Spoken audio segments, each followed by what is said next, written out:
moving slightly away from Richarlison, obviously we are heading to Korea on Saturday, and rumours has come out that there will be 2 new signings before we depart.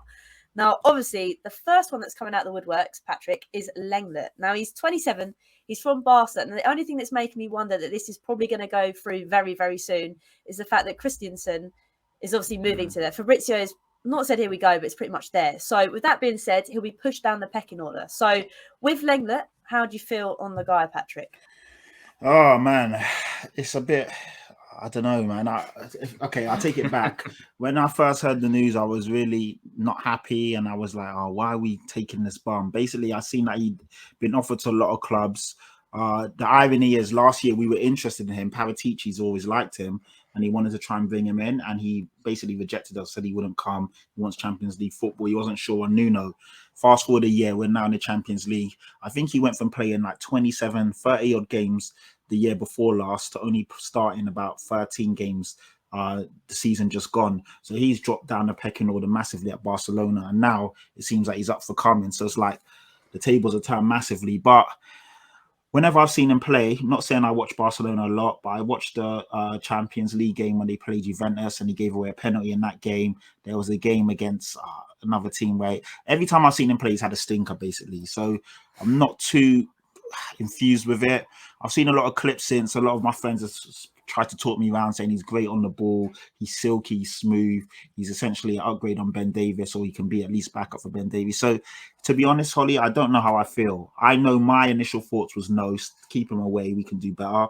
I'm told it would be a loan and we'll still go after, you know, a number one target at LCB. So I don't know, man. If he's the only left-sided or central-sided with a left foot player we bring in, I'm not going to be that happy. But I have seen, I'm not going to lie, since it's all come out and I've watched a lot of stuff on him, it has won me over. He does look really good. So I don't know how I feel, because the clips and the highlights are showing me one thing, but I've seen him in games and I've seen him be shocking, give away penalties, have that lapse of concentration. But then I'm also thinking about, like, I've seen Ben Davies have stinkers, I've seen Eric Dyer have stinkers, and I know what Conte's done with them to turn it around. Mm-hmm. So I'm bamboozled at the moment. My head's all over the place. But I do know his quality, but I've also seen, I don't know, man, I'm up and down. So I don't think I've really answered your question. So, because I'm as confused as you lot probably are hearing that. So maybe at the end, sorry. Yeah, yeah. I don't know. Like, it is different. I think I was the same as you, because I was a bit like, I know this geezer is, but he hasn't been playing a lot. Exactly. I'm not too sure about it. And if he's coming from there to the Premier League, is it going to happen? But then I've got in the back of my mind, obviously, about Kuzveski and obviously Bentancur, and I'm thinking, oh, hang on a minute. But obviously, Max, the fee is roughly around 5 million euros. Now, if that was the case on a loan deal, regardless of whether he's not playing great at the minute, but knowing that Conte is going to obviously have him under his wing, would that probably tempt you to have him?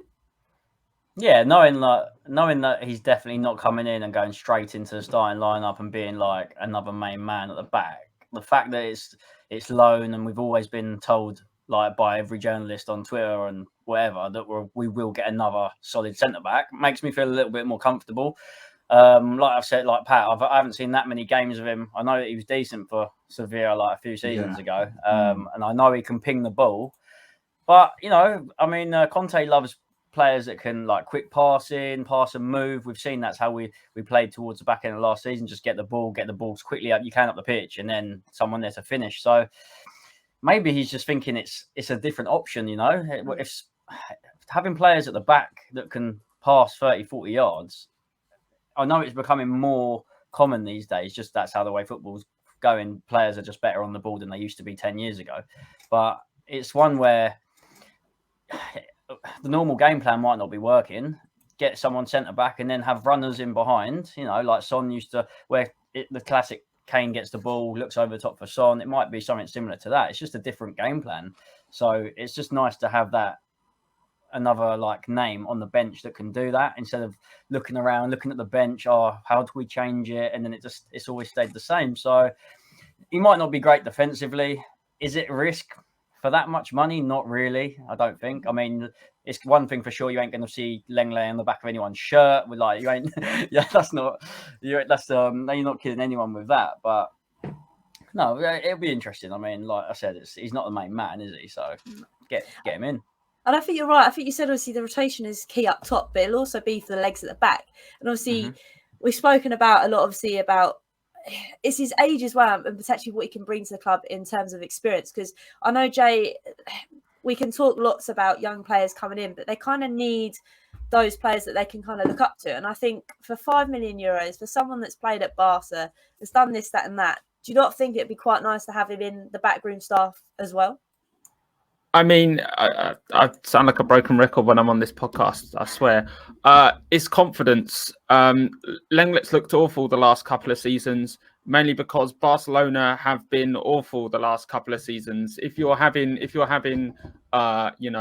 15 attacks at you every game, and your left back's making a mistake, your right back's making a mistake, it just feeds into the negativity. But if you're talking about adding to the back room, you've got Spanish League champion, UEFA Nations League champion, Spanish Cup winner, Spanish Cup Winners' Cup winner. This is, again, just adding to a dressing room full of players that have got experience winning trophies. And for a loan, if he's there for a year, if he's crap, he's crap. If he's not, he's not. And I think what you said earlier about the Kulusevski and the Bentancur, I know Bentancur was perm, but, I don't think we would be going for these players if Conte or Paratici did not see them fitting into this team and being a positive influence on the team, on the pitch and off it.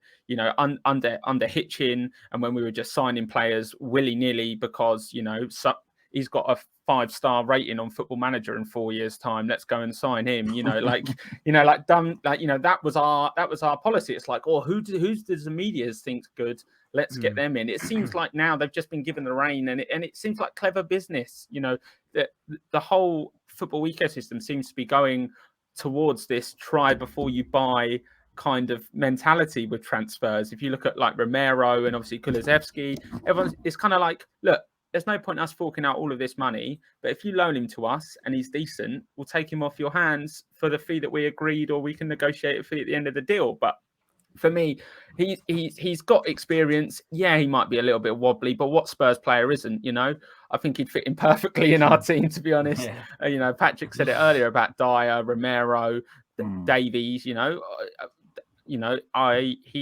me, he's better than Dyer in experience, in my opinion, and probably he's better on the ball than Ben Davies, definitely. And to be fair, the clips and stuff I've seen of him dribbling out, he's actually really good at that. Very good. I know these are highlights, so I've seen games, but yeah, I mean, we made Davinson Sanchez. I say we. I know I'm being a bit like tongue in cheek here because the players are still good enough; they have to perform. But Davinson Sanchez coming for the last 5 or 6 games, and he looks solid. So I think with a back three, Conte drilling the drills into them, playing like you said, Jay, with confidence in the team that they know they can be trusted in and believe in, you might see a new Lenglet. So we know the guy can play, but it's hit and miss, but like you said, it's a loan, so it's not really that big of a risk if everything is true as what they're saying.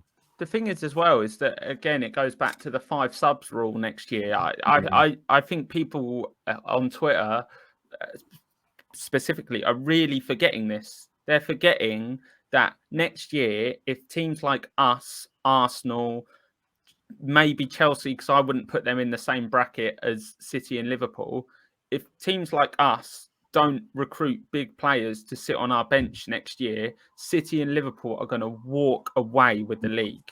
They're going to walk away with it because they've got too much quality on the bench for rotation, for big games, to change things. It's just, experience is what you're going to need. You're going to need to bring on experienced players. And I think it's a tiny bit of business if it goes through. And I think you guys all kind of hit on the head. I mean, someone wrote here about, obviously, Chris has written about he'd take him over Roden and Tanganga. And the only difference between them two and Lenglet is probably because Lenglet's already established. He's 27.